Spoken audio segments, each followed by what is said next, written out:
If you're driving down Highway 212 through Montana and your engine starts to sputter, do not pull over. Even if your tires are shredded, keep driving on the rims until you hit a town. And if you see a farmhouse with a red porch light sitting half a mile off the road, keep your eyes on the asphalt.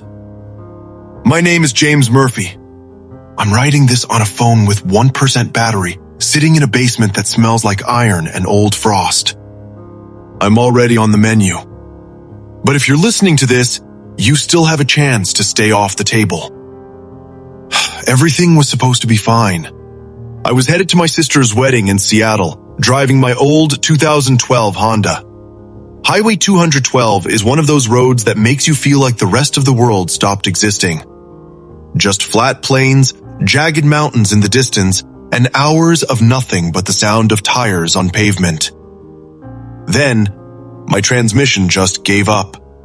No warning, no smoke, just a sudden loss of power and the silence of the wilderness. I sat there for an hour, checking my phone. No bars. Not even an SOS signal. As the sun started to dip below the horizon, the temperature plummeted. In Montana, the dark isn't just dark.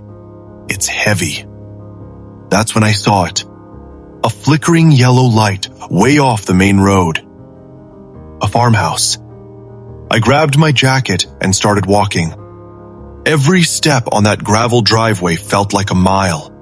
By the time I reached the porch, my breath was coming out in white puffs. I knocked. The man who answered looked like he stepped out of a 1950s catalog. Red flannel shirt, suspenders, and a face full of kind wrinkles. "Car trouble?" he asked. His voice was warm, like hot cocoa. "Yeah, transmission," I said. "Do you have a phone? I need to call a tow." "Sure thing, son. Come on in, I'm Henry. Phone lines are a bit finicky out here, but you're welcome to try." The moment I stepped inside, the smell hit me. It wasn't just food. It was a core memory of every Sunday dinner I'd ever had. Roasting meat, caramelized onions, rosemary, and garlic. My stomach did a somersault.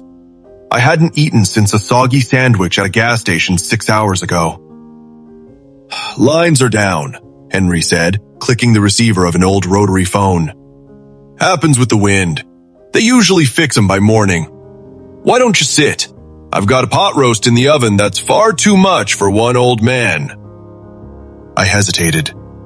My gut said keep walking, but my body was freezing and starving. I sat. We talked for 2 hours. He told me about his wife, Sarah, who passed 10 years ago. He talked about his daughter in Denver who was too busy for the farm. I felt a genuine sadness for him. Just a lonely old man at the end of a long road. The meat was incredible. It was so tender, it practically melted on my tongue. I remember thinking it was the best meal of my life. I finished 2 helpings. Henry just smiled, watching me eat. He didn't eat much himself, just sat there sipping black coffee. He set me up on the couch with a wool blanket. "Get some sleep, James. We'll get that car sorted at first light." I tried to sleep, but the house was too quiet. Around midnight, the thirst hit me. That salty, post-heavy meal thirst. I crept toward the kitchen for a glass of water. As I passed the hallway leading to the back of the house, I noticed a door was slightly ajar. A pale, bluish light was leaking out. I don't know why I didn't just go to the kitchen. Maybe it was the silence. Or maybe it was the weird hum coming from that room. I pushed the door open. It was a walk-in freezer, the kind you'd see in a high-end restaurant. The air inside was medicinal, sharp with the smell of frost, and something else. Something coppery. I stepped in. Shelves lined the walls, stacked high with packages wrapped in white butcher paper. Each one was meticulously labeled in black ink. I picked one up. M. Patterson, March 14th. Shuck roast, 4.2 pounds. I picked up another. J. Baker, July 22nd, tenderloin. My heart skipped a beat. Full names? Why would someone label farm meat with full names? Then I saw one at the bottom. S. Lisa, October 3rd, shoulder. The date was from 3 weeks ago. Lisa. That was the name of a girl I'd seen on a missing poster at the last rest stop. It's the seasoning that makes the difference, a voice said from behind me. I nearly jumped out of my skin. Henry was standing in the doorway. The kind grandfather look was gone. His eyes were flat, like a shark's. Henry, what is this? I whispered, my voice cracking. It's a cycle, James. People like you, travelers, drifters, the forgotten. You come through here looking for help, and I give it to you. I feed you. I give you a warm bed. I give you a final moment of kindness. He stepped closer, his boots heavy on the floor. And in return, you provide for the next guest. It's an honest living. Nothing goes to waste. I didn't think. I just swung. I hit him with everything I had and sprinted for the front door. It was deadbolted from the outside. I ran upstairs, heart slamming against my ribs. I found a bedroom, shoved a heavy oak dresser against the door, and collapsed. Henry didn't scream. He didn't pound on the door. He just walked up the stairs, one slow step at a time. You're only making yourself bitter, James, he called out through the wood. Stress ruins the flavor. Just relax. It's already in your system anyway. I spent the whole night staring at that door. At dawn, everything went quiet. I moved the dresser, creeping downstairs with a heavy brass lamp in my hand. The front door was wide open. Sunlight was streaming in.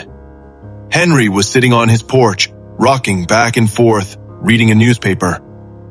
Morning, he said, not even looking up. Door's open. You're free to go. I didn't wait.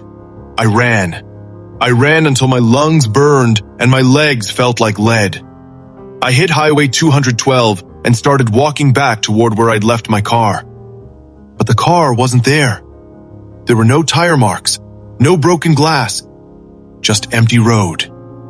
I kept walking. I walked for hours until the sun was high and the heat was distorting the horizon. My head was spinning. After what felt like half a day, I saw a structure in the distance. Relief flooded me until I got closer.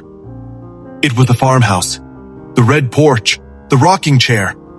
I turned around and ran the other way. I walked for another 4 hours, keeping the sun at my back. I didn't turn. I didn't deviate. But as the sun started to set, the road curved, and there it was again. Henry's house. He was still on the porch. He hadn't moved. I told you, James, he said as I collapsed on his lawn, weeping. The farm is special. The road out here, it doesn't like to let go once you've tasted the harvest. You've eaten of this land now. You belong to it. That was 3 days ago. He's been feeding me well. Fresh bread, garden vegetables, no meat. He says he wants me clean before the end. This morning, he moved me to the basement. He didn't have to use force. My legs won't work anymore. It's like the ground here is pulling me down. I'm sitting here now, watching the basement door. But a few minutes ago, I heard it. The sound of a car engine sputtering out on the highway. Then, a few minutes later, a knock on the door upstairs. A woman's voice. Hello? Our car broke down. We have a little boy with us. He's so hungry. Of course, I heard Henry say. His voice is back to being warm and sweet. Come on in. I've got some stew on the stove. Just finished it. I'm banging on the pipes, trying to make a sound, but I'm too weak.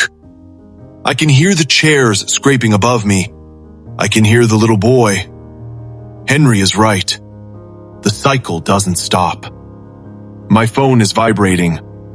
1%. If you find this, please, don't be the next guest. Just keep driving. I hear his footsteps now. He's coming down the stairs, and he's sharpening something.